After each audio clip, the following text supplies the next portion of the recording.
Welcome back, daring adventurers, to the fifth thrilling episode of our epic saga. Join Lady Tatiana, Ari, Ortega, Toast, and Captain Talus as they continue their high seas voyage towards the fabled city of Bazalzan. I am your host and Dungeon Master Kyle, but first, a recap of the previous session from Ortega. We start the episode with Toast giving some magical infusions from his artificer abilities. Ari is very skeptical about the other group joining us. The entire group follows along with having concerns, but are okay with the other group joining. Ortega grabs Ari by his scruff as he skulks off, and Ari pulls a gun on Ortega, and a brief conversation about that happens, neither one backing down. Ortega puts a bone thorn into Tatiana's pouch and tells her he can telepathically communicate with her. Tatiana asks boat or walk. We sailed. Ortega tells Ari they need to talk. Ari replies with, "You lug it." Ragnar tells us it's a 9-day boat ride and a 3-day walk. We ask Io, who gave us some food last time with her magical abilities, to cover our rations, and she agreed in exchange for joining us on our journey. And Ragnar gives Ortega a sending stone. Talus unveils the harpy, aligning her bottle with the horizon. We come across a shipwreck. Looks like it's been raided by pirates. There's no survivors. The main sail was set on fire, but it's explorable. As they explore the boat, everyone sees a footlocker in a hidden room inside the boat. Io found the key. 300 gold pieces flies everywhere in the water. Toast and Talus find a ring, but Ao snatched it. Talus grabs a bunch of gold as a bunch of people went unconscious. Galceriad casts magic on the ring, and he sighs. With the wind in their sails and the allure of uncharted territories ahead, our valiant party faces treacherous waters and boundless opportunities. As they navigate through stormy challenges and forge unbreakable bonds, fate's hand guides them towards a destiny that transcends the horizon. In this thrilling installment, get ready to be immersed in a tale of courage, friendship, and the relentless pursuit of more knowledge of the vestige of divergence. Brace yourselves for the wonders that await, as legends are shaped and the echoes of their journey reverberate through the vast expanse of the sea.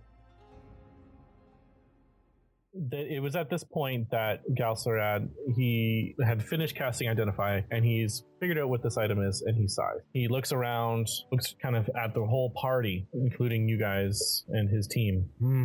I don't really know who would be best equipped to handle an item like this, but since Ao is the victor, she should still have it. I concur, and I will look at Ari and say, they did just the same not 2 days ago. Why should we not show them the same respect they've shown us? Giving respect is different than giving the keys. I am still curious. May I know what it does, if it does anything? Well, I don't know the proper name of it, but it is a aquatic survival-esque. It allows you to breathe underwater for sure, up to an hour. That seems useful for your organics. Well, exactly. I've come to the realization that there are multiple people in our soiree that don't need to breathe underwater. I do not need to breathe underwater. Nothing too important considering we're only going to be on the water for a couple of days. Says the person who went underwater last time while I stayed on a boat. Yes, and if I hadn't gone under, the others would not have survived, but Ao was also unconscious under the water. She was the one in true trouble. Well, you know, true trouble is a sign of the times, but let's not focus on such small things, and let's continue. Please, by all means, let Io breathe underwater from now on. Let's proceed, shall we, Ortega? Let's just play it by ear and move on. They're not going far. They want to see what's in Bazalzan too. As you say, play it by ear, he starts to kind of tune his guitar a little bit as he walks away in his own world now. Sometime after that excursion, but throughout the day before Ari truly disappears, but while he's not with anybody else, he is going to not grab Ari this time, but he's just gonna get his attention and basically lift up the front of his breastplate a little bit down by his waist, showing his torso where the rose thorns are, and he will pull out a bone rose and hand it to Ari and say, keep it in your pack. You know, I've seen you do it to people before, and I always thought that what you did for me, it would gross me out less, and I was wrong. That is still disgusting to me. It is not a judgment, Ortega, and I do appreciate the thought, but I do need to let you know, icky, icky, icky, icky. Look, my friend, as he'll give it a little shake. There's no gooey on it. It's dry bone. The only way it would be wet is if you put it in the water. Just put it in your pack, and I'll be able to talk to you at any time. And for that reason, I will take it. But I would like to make it clear that ickiness does not depend on moisture. It's more of the you pulling it out of yourself that makes it cross the line into icky. Sticky, not required. From you, kind of icky. Now, still nonetheless. And he takes it off and he kind of blows on it. He brushes it off a little bit. Could you hear me? Hey, could you and he starts talking right into it for a second, smiles, and puts it in his bag and walks off. And as he's walking off, he will hear in his mind, it's a one-way channel, idiot. I can't hear you, you can hear me. And you hear him yell from as far away as he is now, but he keeps it with him. The other group of adventurers with you, they see everyone scattering and, going to their own thing. Most of their group goes downstairs to start preparing supper. Ao, of course, prepares the good berries for everyone if they so choose to use that instead. The rest of the night, I believe you guys decided to make anchor every night. So it would be at around this point that you make the anchor. With the echoes of the shipwreck, you guys are all left to your own devices to do whatever you want.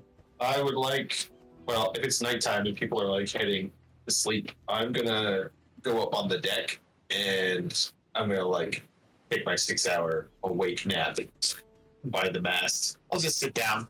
Arya's going to wait for everyone else, and when everyone else has done their thing, he's going to go find Talus. I sit up in the crow's nest. It seems to be my spot of comfort. I'd be beneath you. I'm at the bow of the boat, chilling, just kind of precariously placed. My back on the pony part. I'm just playing music. Ortega's going to go and find Talus up at what he would figure is the captain's quarters of some sort. I'm sure she's got a room to herself somewhere, and he will knock on the door. Over the course of the evening, as kind of people are doing their own thing, I think Talus will have gone and sought out each person individually to give them their payment and explain that that's the way that she runs things on her ship. And then once making anchor, she'll retire to her quarters. It would be at that time that Ortega would come and find you. You in there, Talus? Yes, of course I am. I'll open the door for you. May I enter? Sure. And Ortega will immediately begin to look around to see if he can find any insights into Talus. If you would like to describe your captain's quarters, that would be cool. I'm sure they're interesting. Yeah, so as you enter the captain's quarters, it's kind of like the rest of the ship. It's actually quite a modest space where we just saw the captain's quarters on the shipwreck, and it was quite, extravagant. But there's a small bed in the corner, there's a desk, there's a couple knickknacks here and there, some chests, but nothing ornamental or outlandish in any way. It's pretty simple in here. Ortega would like to try and perceive if he could find anything that would look to be important to Talus. Go ahead and make a perception check for me, please. Perception is a 15. There is one thing on the desk on a mannequin's head is a very water-soaked captain's hat, and you've never really seen Talus as the kind of person to have a hat this bright and elegant. It is pretty much the only thing that really does stand out above everything else. So Ortega is going to slowly walk around and peruse intentionally. Talus can see everything that he's touching, whether it's papers or anything, but he's not paying attention to any of it. I wanted to discuss my actions in the shipwreck regarding me being able to telepathically speak with you. And since the party is slowly starting to understand that that's a thing I have, but not everyone does, I would like it to be held hush-hush, if that's all right. And it would be at this time that Ortega would finally meander around to the captain's hat, pick it up and kind of shake it off, feel how wet it is, try it on his head just to see what it feels like, and then goes, and puts it back down. Also, this is a fancy hat. It's not wet, by the way. Oh, it looks wet, but it's not wet. It's not my style, and it doesn't appear to be your style, but it's a fancy hat nonetheless. I think in this moment you would notice that Talus is quieter than usual, and if you were to gain any insight into her posture, it's a little bit tense, I would say. Look, Talus, I'm not here to make you uncomfortable. I think you've seen that that's not the way I work, but I am intrigued by you, by your little thorny crown that, as you can see, is very similar to my appearance, but in its own special way. So, I mean, I have questions, but I'm not here to ask them today. I'm more here to see if you have any questions for me. I would like to gain your trust and make you less tense around me so that we can build our relationship a little stronger than it is, since it seems like we might be together for a while. And I know I didn't exactly get off on the right foot asking you a lot of questions about a certain being. You know, I've always considered myself an open book. I don't have anything to hide, not from strangers, acquaintances, the members of my crew. I give them the same respect that I would expect them to give me, and I have seen the same from this group as I've seen from crews I've worked with in the past. So I have no reason to distrust any of you, Ortega. There are moments that I am worried that I am unlike other people you have worked with before, and I would hate for our relationship to suffer for that. So as much as I am an open book, be careful of the questions you ask if you know that you will not like the answers you receive. I seek answers for my own gain. There's no reason to worry about my thoughts about you. Much to Toast's naiveness, I'm sure we are all clearly aware that I've made a deal in my past, and I don't want to see it hurt anyone here. But for now, as long as we keep moving, there's never going to be a problem.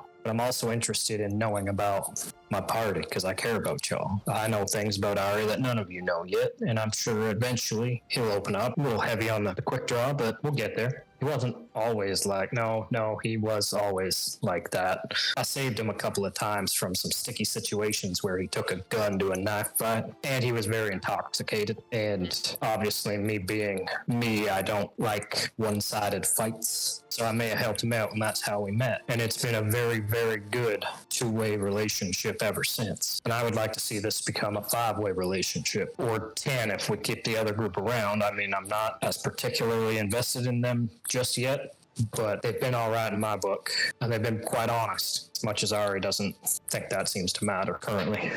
But when I gave you the rose under the water, and this is where Ortega is going to most definitely insight check to see what kind of thoughts her eyes give her of that was kind of freaky, I've seen similar things, that kind of thing. So I would definitely like to insight her reaction to that before I continue with my sentence, because that's what is immediately in Ortega's thoughts. Yeah, make an insight check, I guess. Well, I'm not sure how she'll react, but I'll let her explain it based on the...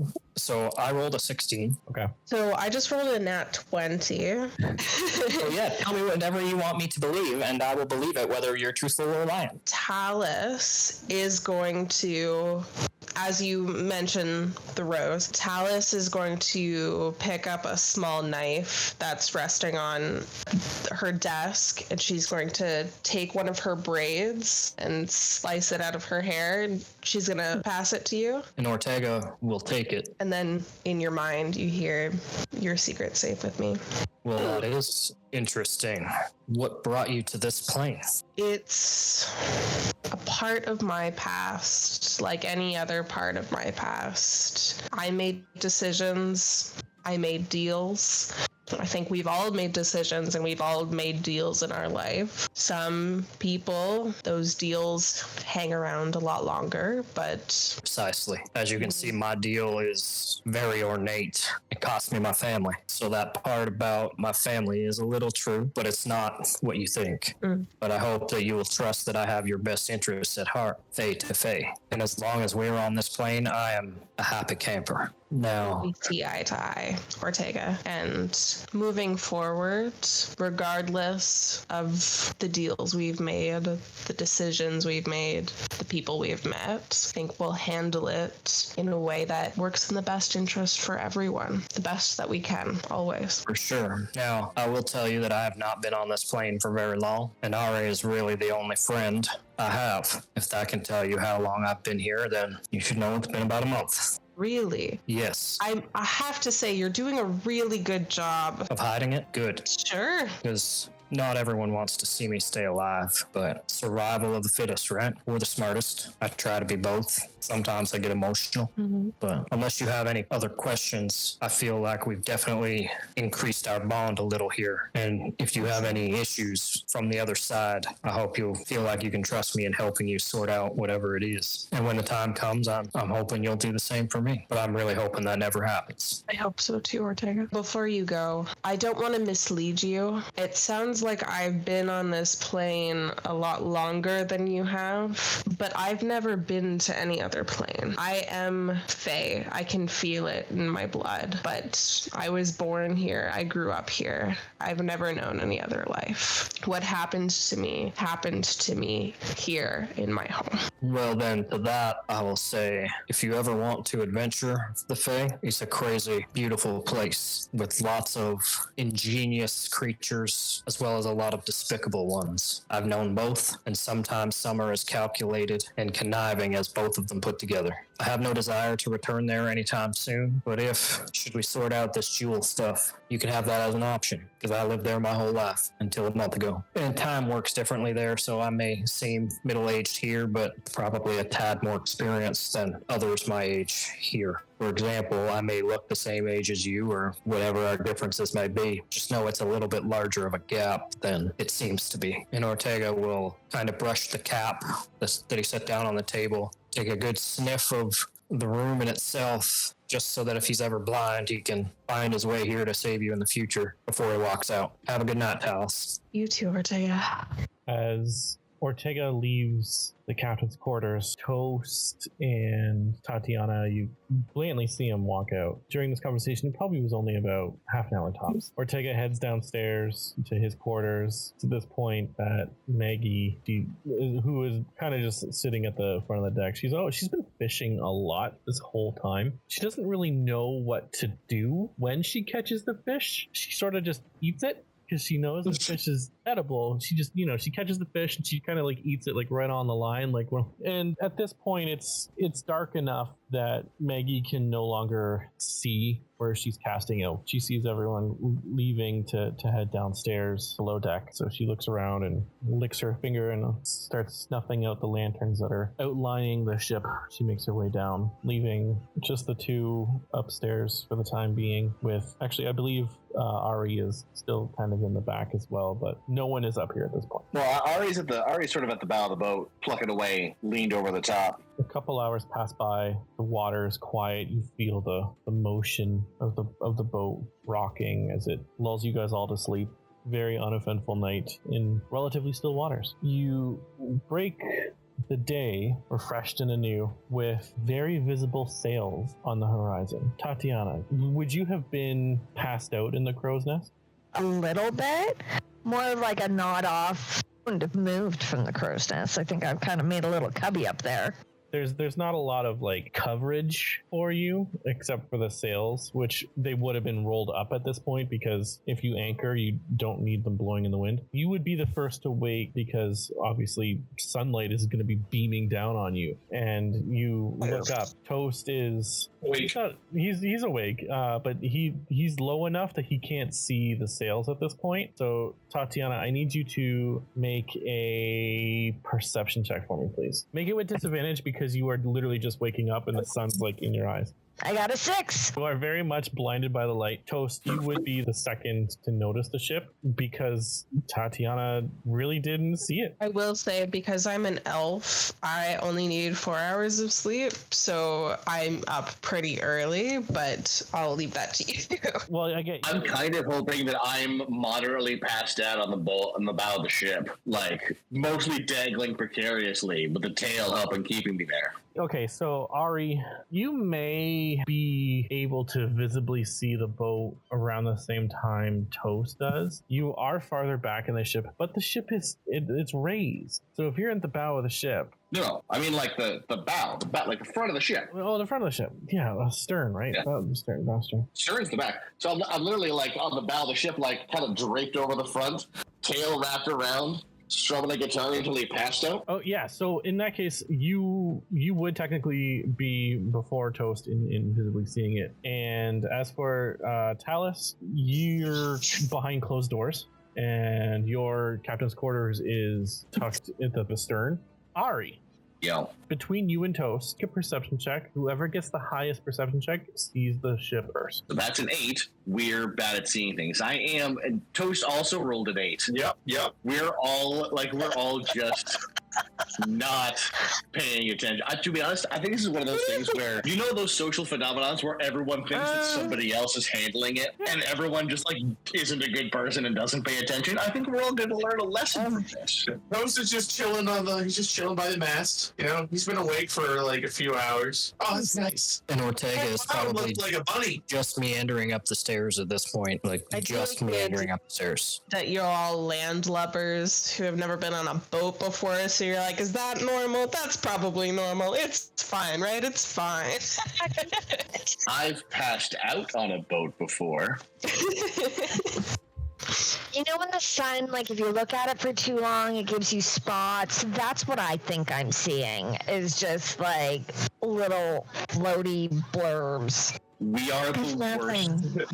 We're the worst adventurers. If Toast did actually happen to see it, he just thinks the sails are another cloud. Talus and Ortega, as Ortega is heading up with the remaining other part of the party, except Irvin because he's making another sandwich, and Talus opens the door. You now see, without need of a perception check, this medium-sized, around the same size vessel as what you guys have. It has got white sails and a flag that sort of resembles like a clover of some sort. Oh, look, guys. Another ship. What? I'm sorry. I just thought it was clouds in the distance. But then it got closer. I have never claimed to be responsible, but what are we doing about that? And he cocks his guns and looks towards, looks to Talus up at the part of the ship there. Can I see anybody on board the other ship? You can see relatively maintained crew. They don't look like a typical pirate would look. Yeah. Is it a raiding party or is it a ship? It's very much a ship. Okay, all right. It seems as though they are sailing what looks maybe along a trade route of some sort. They're a little bit further away, but you are sailing in the opposite direction from them. Are they within voice range if I were to shout? You could, yeah, with your perceptions, like it got really close really quick. Yeah, okay. It's within like...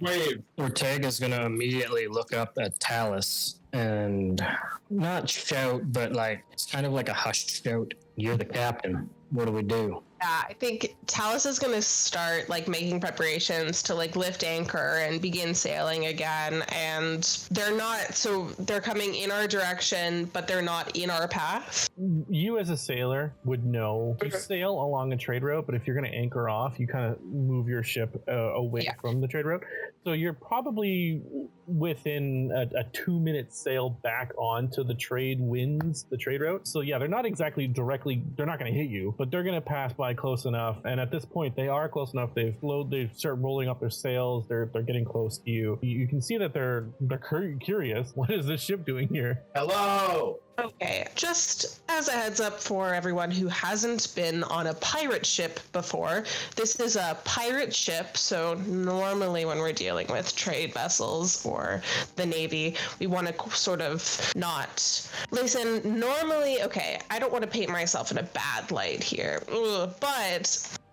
Put your guns away is what she's saying. Yes. So if we're not going to, attack this ship right now, I think we can all calm down because they're supposed to be here. And am I supposed to be here? I mean, it's the sea. Who can really say who's supposed to be on the sea? It's a calling. But if we just mind our own business, if we just mind our own business and we don't attack them, what reason do they have to commit grand larceny? That's all I'm saying. My guns were never out. Hello. My hand was on them. I hear Toast's good-natured hello, and my hands go from being like this, about to like go down to my side, to just kind of going up into like a jazz hands hello, and then going about tying an inconspicuous knot that serves no purpose whatsoever. Ortega came up not with his armor on, because it's first thing in the morning and he really didn't assume that he would need it. So he's really just kind of got pants and boots on, and he's got a couple of daggers on his waist, but nothing too flashy for what he normally carries. I guess he's got the jewels on his neck, but he will just say, "Are you taking the lead here, Talus?" I always take the lead. It's my ship. By all means. And then, I'm just gonna start getting things moving, business as usual kind of approach to this, not paying them too much attention. But Ortega is going to kind of pat one of his belt loops, and you can see that your hair is tied around the belt loop, just so that you know you can still converse with him if you so choose. Yeah, Talus is going to grimace immediately, and the hair is going to dissolve away, and he's just going to smirk a little. Wherever this boat is, Toast will be standing at the edge of our boat, as close to that boat as possible, looking at it. Toast right now reminds me of that scene in Forrest Gump when Lieutenant Dan is at the dock. Yep. Lieutenant Dan! It's literally what I picture Toast doing right now. Hello! And Ari just kind of shouts at Toast, "Hey there, friend. Why don't you help me come tie this very important knot configuration?" Okay. I mean, they're stopping anyway. They've already seen us and are rolling up our Help sails. me tie a knot, Toast. Okay. As you guys say that, the trading vessel is now pretty much alongside the Harpy. You see the captain. He's looking at things. He's looking at the color of the sail, and he's looking. And Talus, do you have your flag out? always. The captain looks at the sail and looks at the flag. He looks down and he looks at what he's got. And he looks at you guys and he sees like a full party of adventurers. And he just... Not tying and clearly not aggressive adventurers.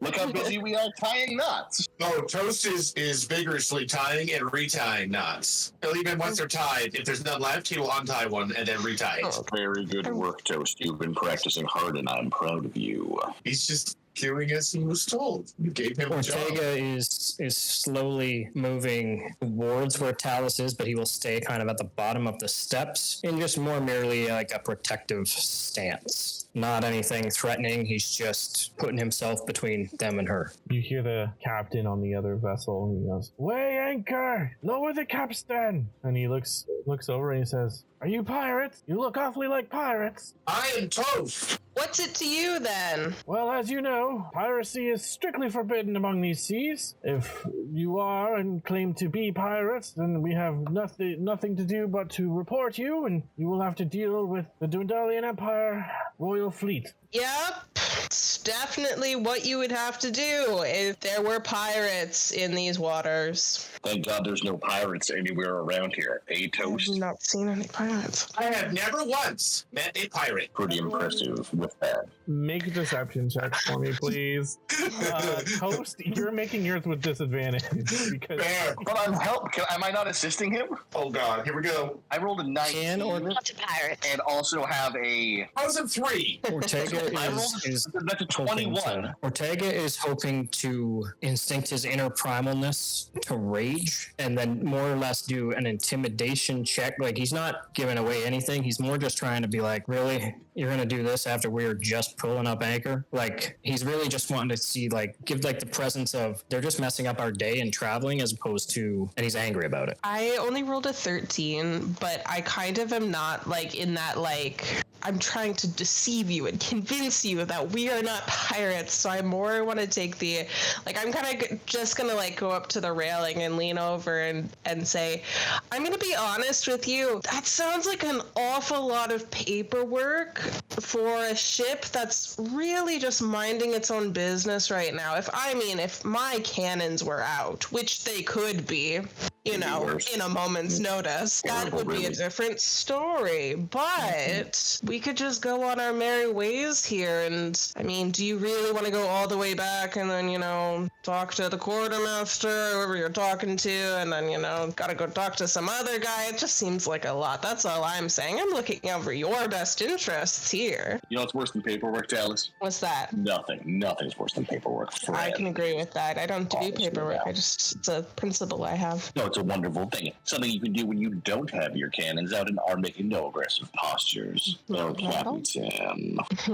Ortega rolled a 22 for an intimidation. What are you saying? The robot's so lovable. How bad can it be? No one needs to get hostile here. You're the one raging. But he doesn't look like he's angry. He just looks stern. And he's just going to say, we are not being aggressive. We're not in any way, shape, or form harming anyone or anything. We have left no wake of destruction in our path. We have stolen no treasures. We're just on our way to Bazazan from Jigo. Please do not engage in any hostilities. That would be unfortunate. I've told you where we're going. I've told you where we're coming from. If we were pirates, why would we be going to Bazazan? The captain looks around and he kind of smirks a little bit and he goes, "Oh, well, I could be persuaded to believe that you were just mere passengers traveling along. You see, you happen to have stumbled upon some of the most luxurious fabrics actually heading towards Jigao. It's the newest line. We were transporting it from Iman, but if, something were to happen to these fabrics, but my pockets were fuller, we could pretend like this never happened." Ortega's still going to be very stern, but he's waiting for Alice or Tatiana to speak up. At this point, I look up at the crow's nest at Lady Tatiana, and I go over to, just like a clear, come on. And I go over to the captain, and I say to our friends in the boat, they are begging to be robbed. I'm just saying. Why would you say, "Oh, we've got all this stuff," but I think. Right. The cannons are right down there. That's all I'm saying. They're very easy to operate. I'm sure you all could figure it out, even though you don't have the sailing experience that I have. It's not that hard. It would just be a quick little thing. I'm sure it wouldn't delay us by that much. Quick robbery. Are we saying we sail by quick robbery, right? Obviously it's just a quick thing, a quick thing, yeah. Yeah, I would say. Yeah, no, I mean it's no skin off my nose. I'm just gonna really quickly. Hey, how about you steer us up right alongside them, and I will just play a little medley from the bow of the boat for a moment. How about that? That sounds excellent. Excellent. Quick question. And I start. No. Toast, I got you, bud. What is robbery? I start strolling up and I start saying, "Toast, let me sing you a song that will explain everything." And I start playing a song as I stroll along about how all the good robots who know who to be, know what to do, and they just follow me. As we climb up the bow and we get up real close, we'll learn a new thing about our new friendly boat. I would like this to also ideally be part of inspiration for Toast as I get him to follow me up the bow of the boat as we get closer to their vessel. And I hope I've tried to make eye contact with Lady Tatiana on the bow, and Ortega knows what's up. So you're gonna hear in your head, seriously. You hear him shout out loud, "Absolutely seriously," and carries on immediately with the song. Will there be violence? Who knows what there'll be as we follow with the way things ought to be. Okay. And as we get up close, are they readying weapons? Because my goal is to jump onto their ship and pull out guns. Oh God. Oh no. Can I, being in the crow's nest, can I see how many people they have on the upper part of their ship? Yeah, it's not hard to see. I'll answer both questions at once. It is a fully manned vessel with about 20 people aboard. They do have a sidearm, and they're all pretty much equipped with a saber of sorts and a flintlock kind of strapped to their chest. They also have various work items like brooms and mops and buckets. Some of them are currently holding them. The captain, you do see, has 2 sabers, and he's got 4 flintlocks strapped to his chest, and he also has a really large rifle in the back. You get the idea that the reason why they're so well equipped is because they're transporting something that's important. They're the Brinks security transporting cash. Oh, I didn't realize they were Brinks. Okay, so still want to rob them. but like maybe we need to convince them. So let's zoom back a smidge before the musical interlude of robbery and death. Interesting. As I'm talking to Talus again.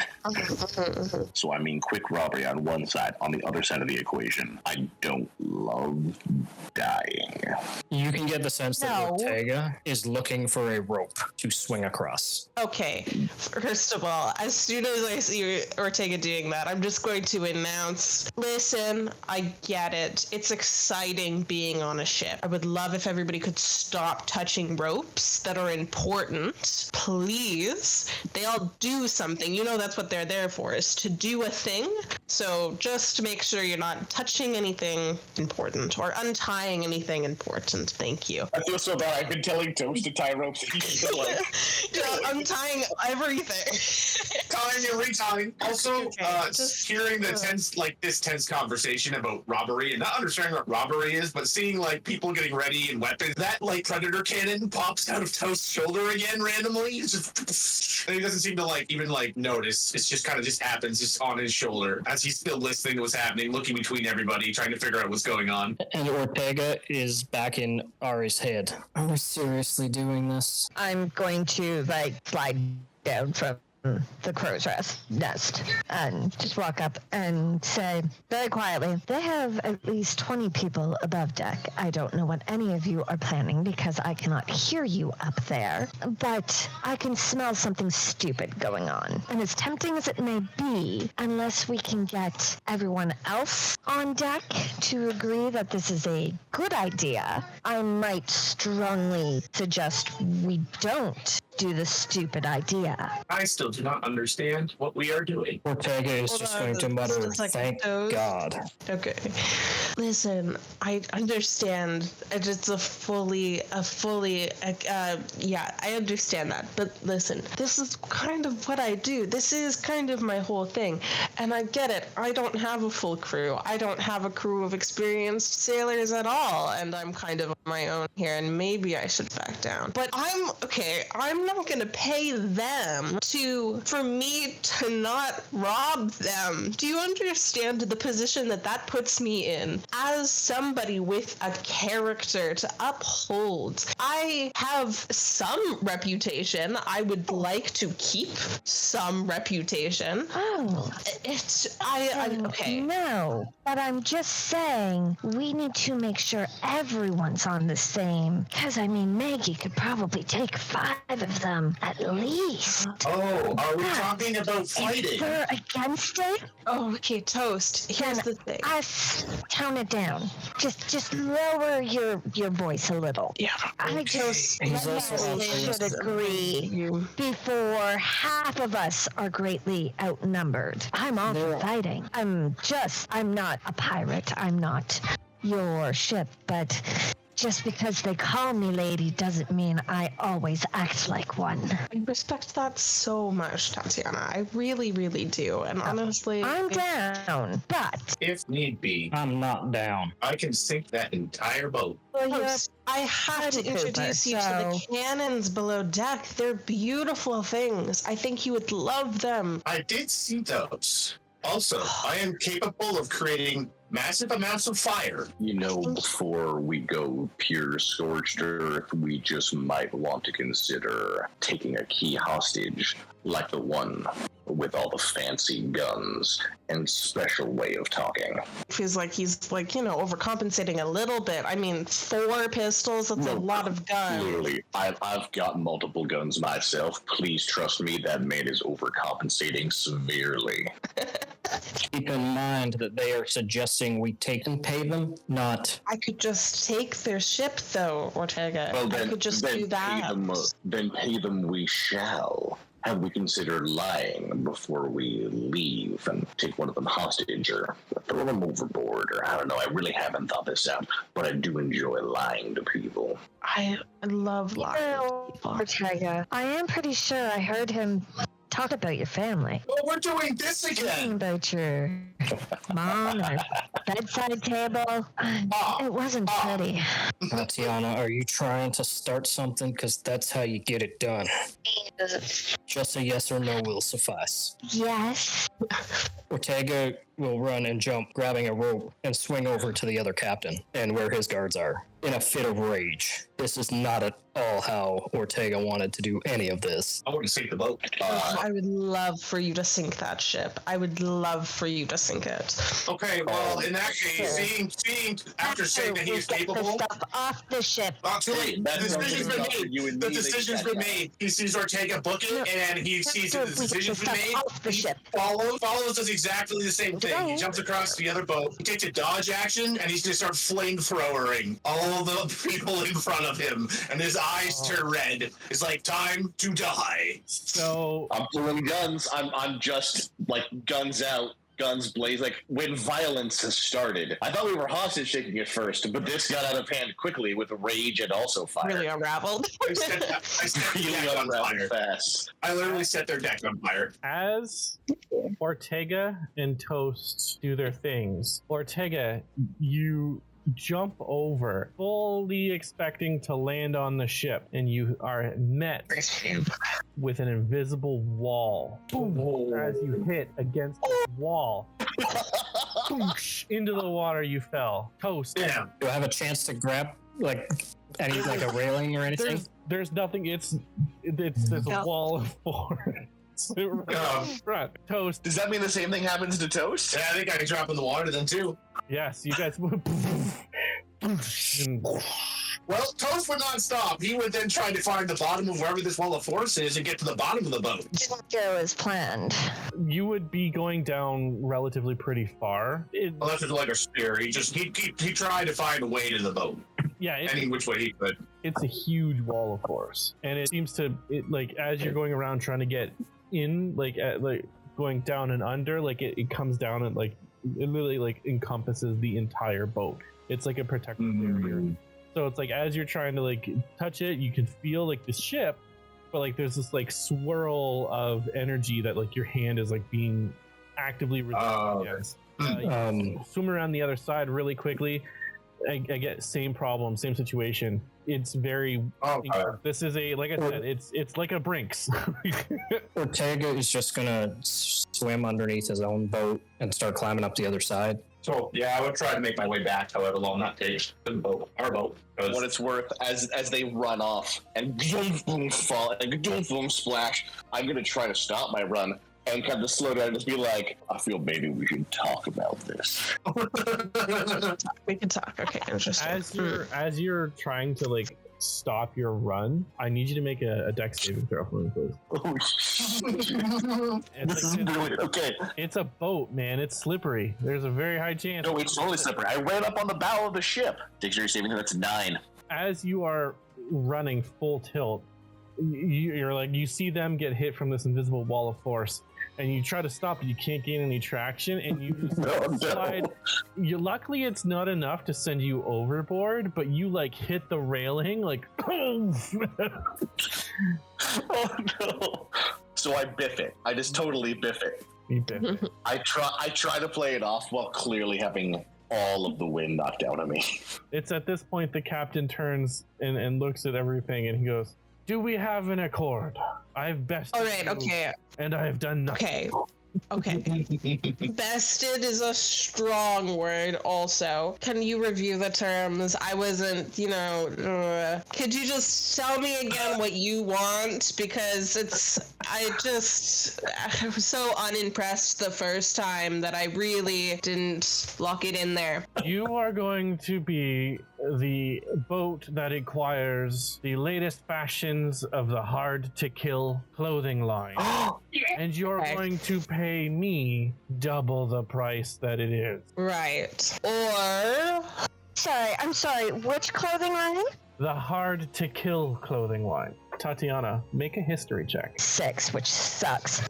It's okay. It's more so you know about the line. You know who's created the line. You know who's in charge of manufacturing and distribution. You know enough, but you didn't know that there was a new line, and you also didn't know that it would be sailing out this far. Before you try to pull, wool over our eyes, who is your boss? Well, I feel I don't need to divulge that information to you. However, They do hold themselves in very high regard. I was told to transport Trying to pull out the sending stone and to an old friend. talk to Ragbeard. Just very loudly say his name.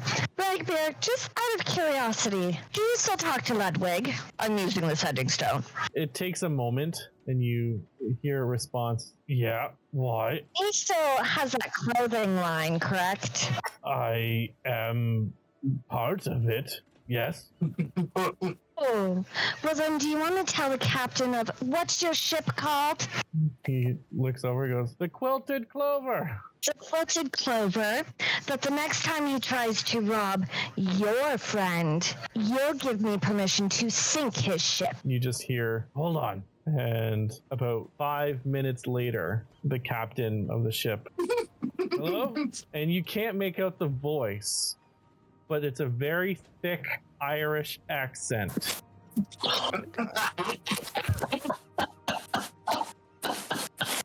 He put the rock down and he goes, okay, carry on. And he sails on. As that starts to happen, I just look up to Lady Tatiana with just like, oh, thank you.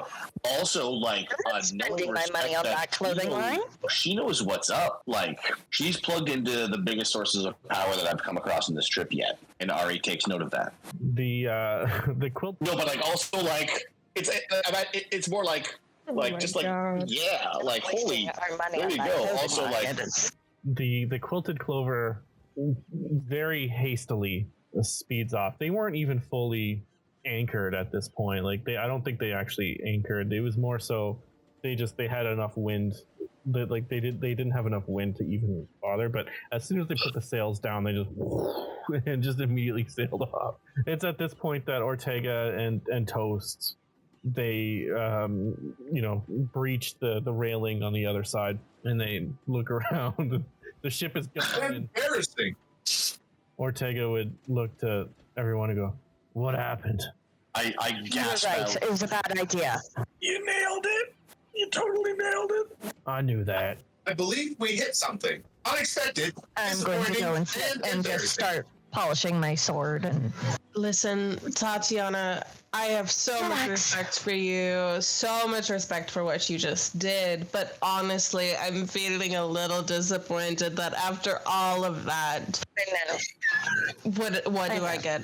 I wasted an hour of my day. We could it's all right. And I'm just gonna go up to and I'm gonna start getting us going because now I'm antsy and I want to go do something.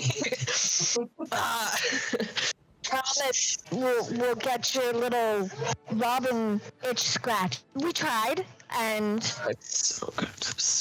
almost got ripped off, and I just didn't want to lose money. So Oh, they wouldn't have. They I would have had to pulled take strings. my life over my money. Come on. We will get them next time. Darn. Dermot will come up to Tatiana. I'm gonna go, what did you do? Who do you know? I know lots of people. Respectfully, And obviously, if I know your uncle, I know his friends. I know my uncle, but I know his friends very well. I don't really know his friends at all, actually. We have a different kind of history. You must have a very special kind of history if you can make a stone call Phone call. just like that and have a very menacingly large vessel comparatively to ours disarmed just from another stone call. So I gotta ask you again, and this A lady. is pure curiosity. Who are you? Well, that is a very long story. I don't know how to tell yet. But I grew up knowing them. I don't know what else to say about that, other than they've just always been there. Dermot ponders for a moment and he goes, all right, well, I'd love to hear some stories about my uncle and his adventures. I think I have the information I need. You did good.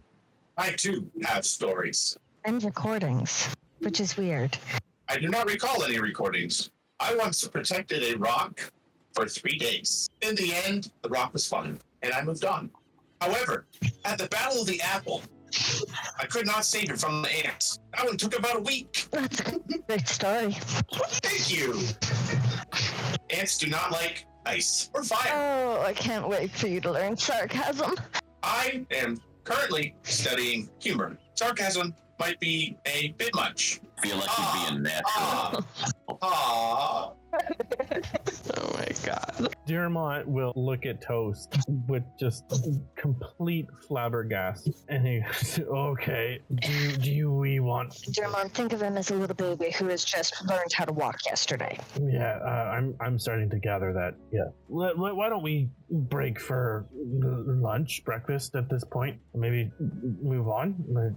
Is that probably a good idea? And Io looks around and goes, yes, I think that's actually probably the best thing we should do. I do, as we start to break and walk in our separate directions, I look over to Io and I say, hey, come here a second. Of course, this fillet being yours, would never dream of doing anything with it, but I am a man of passing fancy in the design and architecture of jewelry. As you may see, I am decked out and gorgeous, but I'm always interested in learning new techniques. Would you let me but see it for a few moments? You may hold my pistols or something of value of mine. Io obliges. Yeah, she doesn't seem to worry about it. She says, yeah, please give it back. I haven't really had a chance to use anything about it yet, but shockingly, it has actually been a little bit beneficial, or could be beneficial, because my mother and my father, they were sailors, so I actually have a little bit of knowledge about how to command and help with the inner workings of a ship, and the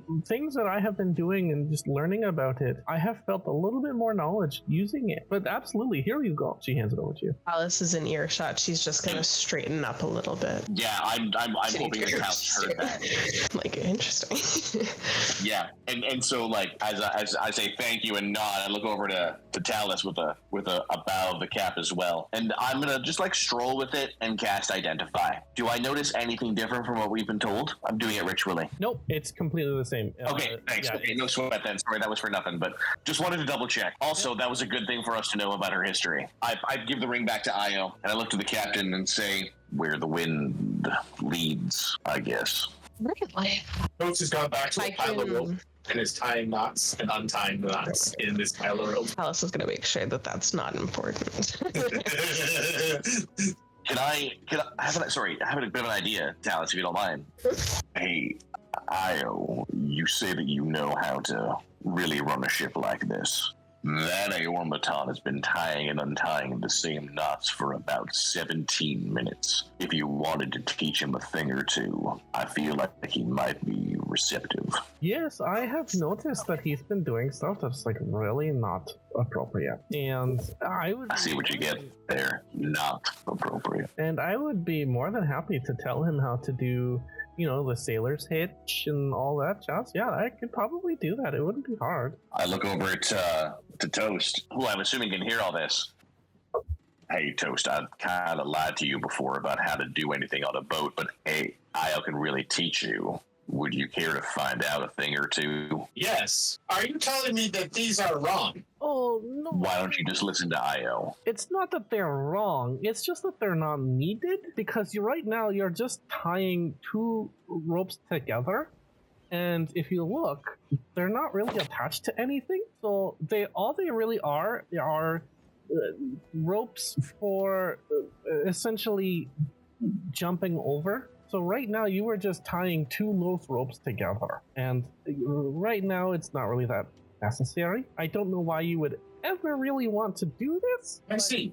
It lacks a purpose. He then unties it. I will show you how to tie them properly to the railings, so that if you just pull on one of the pieces of rope, you can grab onto it without having to untie it, but it can stay tied until there's a little bit of pressure. And she gives you one, and she takes the other one, and she kind of does this very interesting sailor's hitch. And it is a real knot. I don't know what it's actually called. It's a real knot, but basically you tie it so that it's taut and it won't move. It'll stay where it needs to stay, but then when you pull on the part that you need to pull on, it just unravels itself. Yeah. That's why it's a hitch, not a knot. I think that's the reason why. That's a good skill to know. So she does teach you that, and you do look and you see that on the other side of the ship, there are many variations of this knot all around. So there's a lot of places where it is useful. You were just weren't doing anything useful. This lacks purpose. Oh, I see. And then after being shown that, if he doesn't have anyone else distracting him or talking to him with stuff, he would go to find all the knots that he's seen that are the same knot but different variations, and he would analyze them and try to memorize them and learn them just by looking at them. Nice. I like to learn. I am glad that you like to learn. Learning is very important. And she looks to Ari and she looks to Talus and she goes, I think I proved myself that I do know a thing or two about being on board a boat. I have learned to tie a sailor's hitch. She is correct. I'm so happy you're here. I wish I had known this 36 hours ago. It would have changed the whole trajectory of my mood. First of all, mood. Honestly, just a woman after my own heart. I absolutely astonished. We should talk. You and I, we should talk. We should talk at some point. We should talk. I have no issues with that. I have lots of stories. Stories. Come on, Toast, let's go deal with some things. And I escort Toast away to let them talk. Okay, I am dealing. And then, Talus is just going to invite Ao to come do a captainly duties with her as she maintains the passage of the ship. Ao has no problem kind of taking on the duties as a first mate. It's very easy and natural for her. Nice.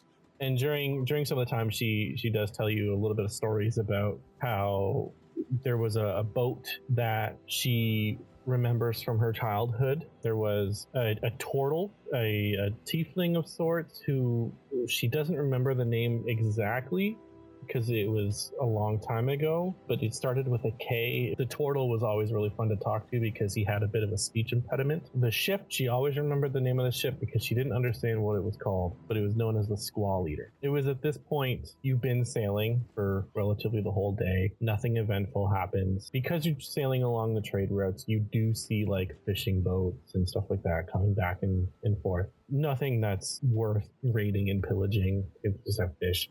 Maggie, she's fishing, and as she sees a fishing boat pass by, she goes, "Oi!" and she pulls out a fish and chomps away at it. Night falls, and you weigh anchor once again. And a similar lull and boring couple days take place. It's empty, completely empty ocean. There's not a rain cloud in the sky. There's no wind. There's enough wind that you can sail, but the water is not fierce. I would say on the 7th day, Tatiana, at around 4 o'clock in the afternoon on the 7th day, you see something, but a bird flies in front. Look away for a second, and you realize that as you look away and turn and try to swat off the seagull, it flies up and just smacks a little bit of bird poo on your shoulder there. But as you're looking around, you find a rag on the crow's nest. It's not that hard. You quickly wipe it off and you just chuck it over the side. Lands close to where Toast and Maggie are, and as you throw it away, you look and you do see breaching the horizon sails. I see sails. Anything on the sails? Are they just white? They are not white. Do I recognize the ship? The sails of the ship, I should say? You do not. You've got no recollection of this at all. Hey guys, I see something. Toast would, from below her, as that's where he hangs out when he's taking his rests. He hangs out at the bottom of the mast. He would try to look around as a perception check if he could. Sure. After hearing her call out, there is something. 14. You are able to make. She's like, guys, there's something, and she points in the direction. As she's pointing in the direction, you see that these sails, which you've now learned are not clouds, and especially these ones because they are black sails. And what does black sails mean? They are not white like the other ones. If I've heard that, does that mean anything to me? Or to be honest, I would look to Talus. Alice is just gonna point up at her own sails, which are black, and turn to Toast and go, Toast, do you remember when we were talking about pirates and robbing people and, what pirates like myself do most of the time? I think I understand now.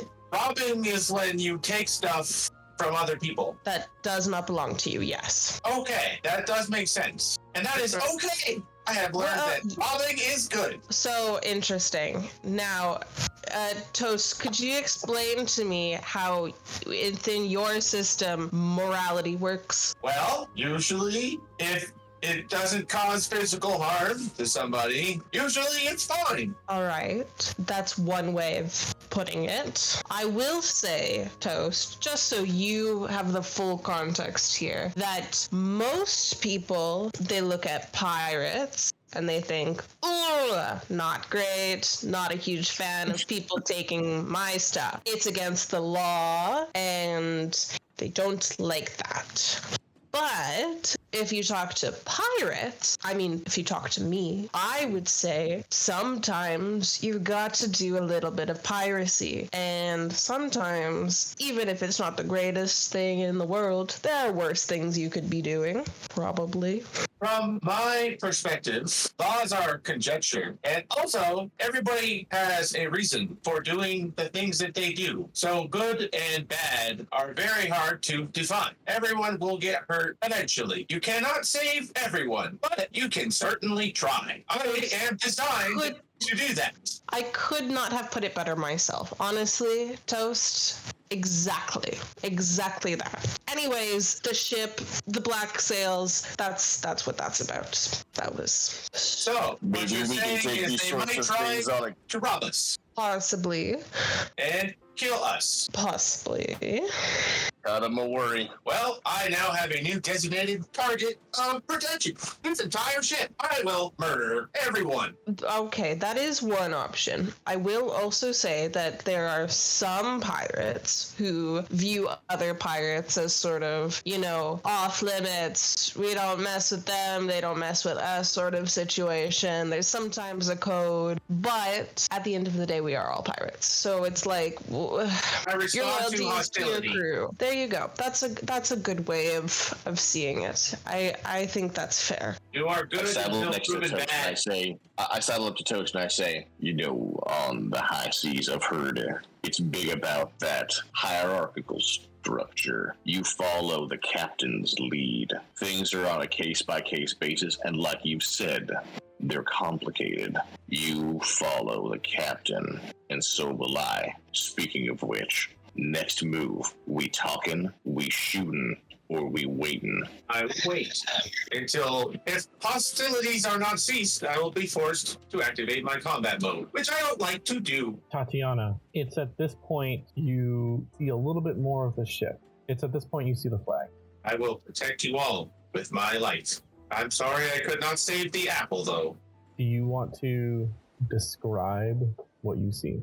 Going to yell down and say that there's a flag of a skeleton shooting a ghost. That sounds awesome. Does that ring a bell? Ari, not to you. To who? Any one of us? Do I recognize it?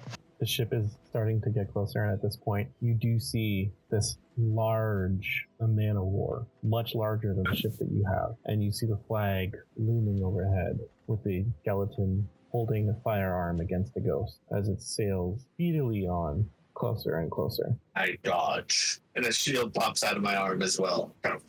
Is it heading towards us? It is not. It's heading towards you, but it's coming from behind. From behind? Oh, that's even worse. Okay, I am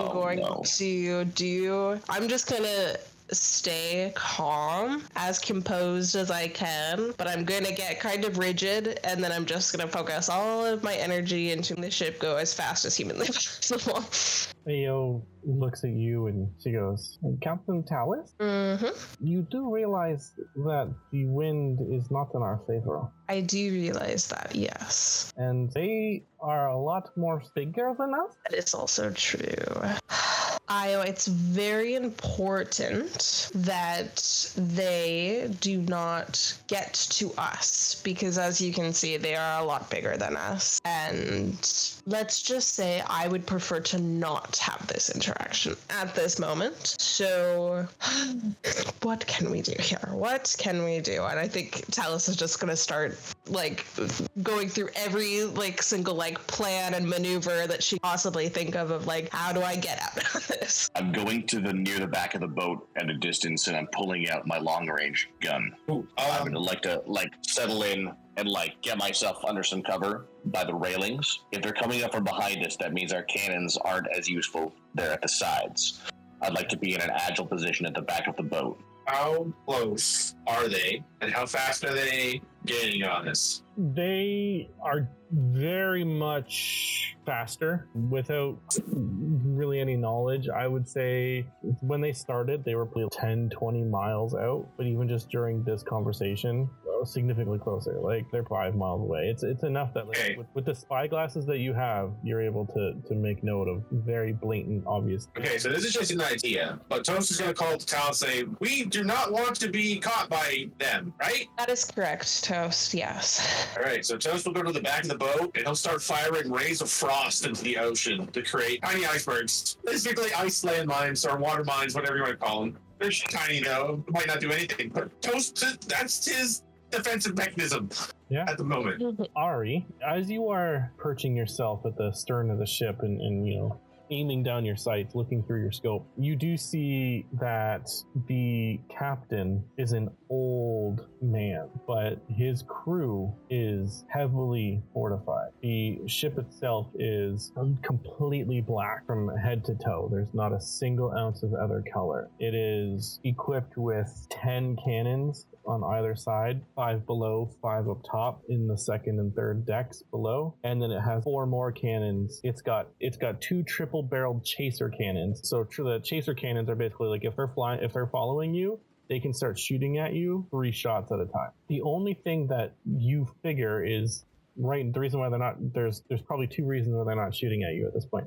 A, they're not in range, but you're starting to realize that that's not going to be an issue very soon. Or B, it's because you look at the captain and you see that he's holding a compass in his hands and he's dead shot staring at the ship. The crew below are all ready with their long range rifles. There's 4 or 5 of them just at the bow of the ship ready. There's 2 people getting ready for the chaser cannons. You see every single cannon has a feeder and a shooter, or a loader and a shooter. You see even where the captain is, there's multiple people. You get the idea that this is not just a regular pirate. This is pirate lord. I look over to the captain and I look over to Toast and I say, Toast, don't start anything with these people. Whatever you see, whatever you do, don't put us in a position where we will all die. That would be directly contradictory to what I was built to do. Well then, great. Also would hate to see you hit a force field again and get dragged out of the water. As hilarious as that was. Captain, that was funny. As you would say, ha ha. Ha, aha. Captain, we have an intensely overpowering force, to the point where I believe me pointing this rifle is no longer a wise course of action. What do we do? Io looks at Talus, who's very flustered, going through all of the notions. She goes, what do you think we should do? He's not going to fire on this ship unless it's the absolute last resort. But we do not have the arsenal, the numbers to even think about matching him. If we can't escape, I don't know what to do. I don't know how to get us out of a position where we all die. I mean, I don't want to die, and I'm sure nobody else here does. And it sounds like you know this person rather well, and that, like you said, we are greatly outmatched. So, being that he looks like he's better at water than we are, how hard is it for us to get to land? Bottle up your ship and go the rest of the way by foot. Are we anywhere near a port or a dock, any kind of shore where it would be feasible for us to get onto land? Right now, you are easily 2 days away from land. Yeah. Ao does look at you. She goes, do you know him? We've met, yes. I'll be right back. And she runs down below deck. Oh my god. Only option that I looks see is like to a keep sailing. very uncomfortable topic. So let's hope she comes back with a great idea. She comes back. She's heading.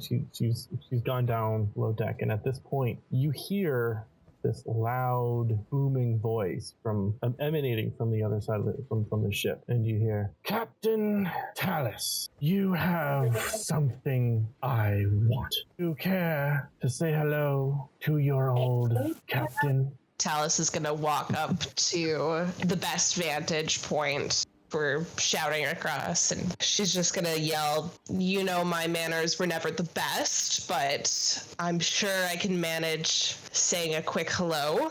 At this point, you do realize that your voice is not carrying, but Dermot actually does come up to you and he goes, "Oh, sorry, I didn't realize that there was going to be some interaction." And he casts thaumaturgy so that you can say that again with the same eminence. Galtharad above deck, first time in forever, because he's a drow, he's got sunlight sensitive. He doesn't, and he looks around and he goes, I'll hold a bit of a pickle. Could say that, yeah. I can only do this once, but it may be what we need. He flips to his spellbook and he goes, I can get us out of here in a hurry. But the only way it's going to happen is if they're anchored in the wind. And he shows you, he's showing up his spellbook, and the spell's Gust of Wind.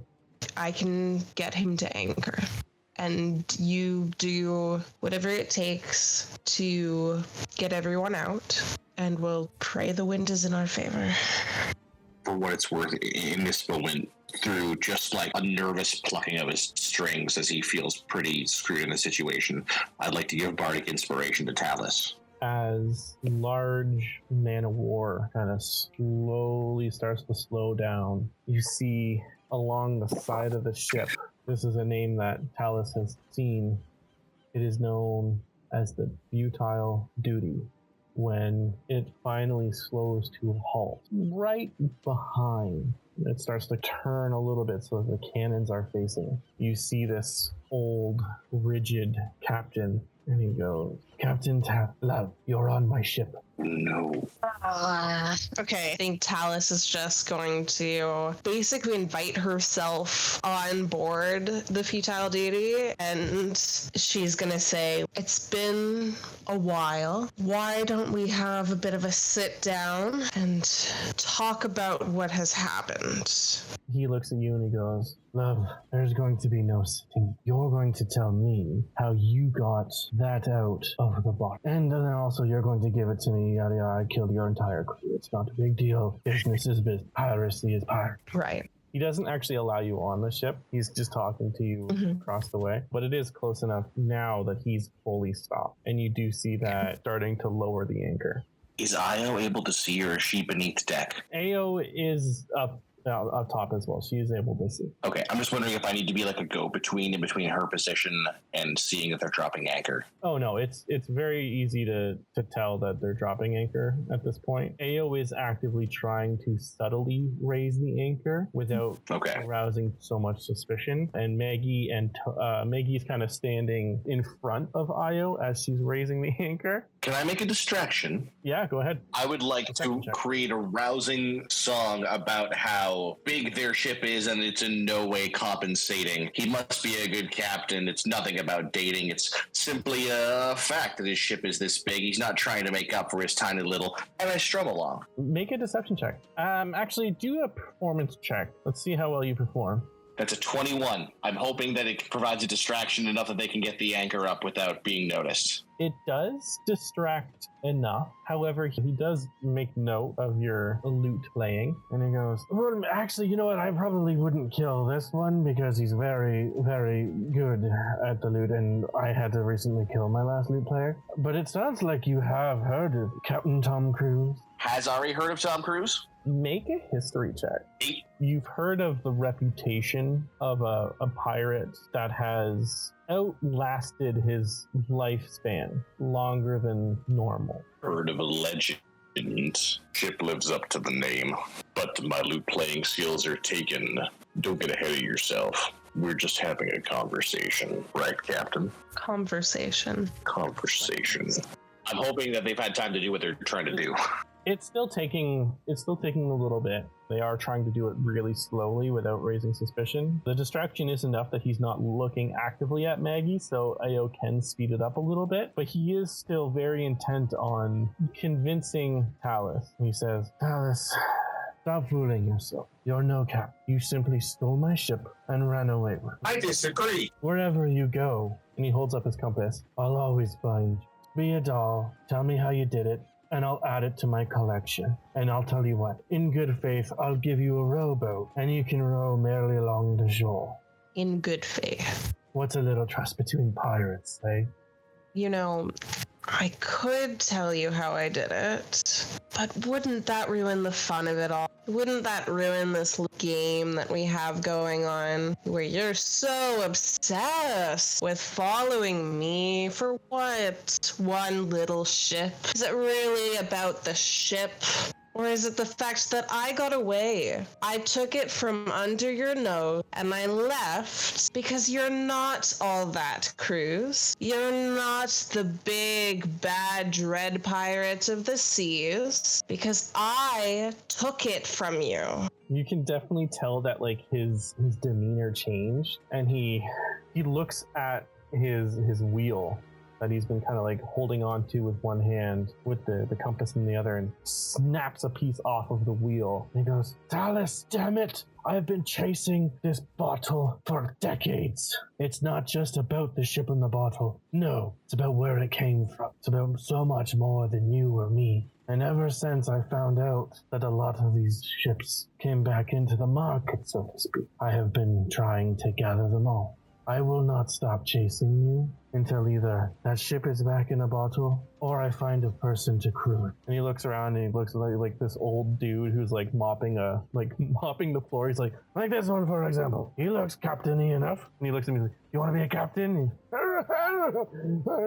Brilliant. See, I have captains everywhere. I have many ships in a bottle. I don't want to be just a pirate, no. For that I know I am. I want to rule. I want to be king. How close are they? Must be king of the pirates. I was going to say, Talus, make a perception check. And I'll let you have, actually, you can have advantage for this. And she's got her bardic inspiration if you need it. Oh, that's right. Okay. So I got a 15. You do subtly see, in the corner of your eye, Ayo is gazing at you, just giving a thumbs up behind Maggie. Okay.